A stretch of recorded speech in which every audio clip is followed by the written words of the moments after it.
મિત્રો, હમણાં મેં જે ફોટો નાખ્યો હતો અને વિડીયો મેં બનાવ્યો છે કે બાલાજીમાં એક પોપરીન કરીને પડીકો આવે છે.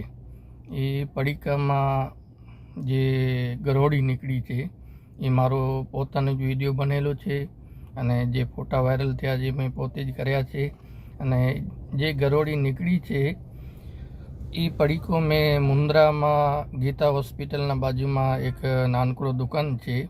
એ દુકાનમાં મેં પોતે મારા મમ્મીને મારા છોકરા માટે પડીકો લેવા માટે મોકલ્યો હતો અને મારા મમ્મી લઈને આવ્યા હતા.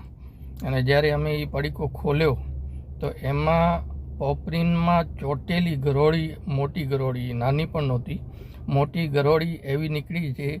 તો આ વસ્તુ આપણે આપણા છોકરાઓને ખવડાવીએ, એના સિવાય કોઈ પણ પડીકા હોય કે કોઈ પણ વસ્તુ હોય આપણે ખવડાવીએ તો ખાસ કરીને પડીકાને તમે સારી રીતે ચેક કરજો.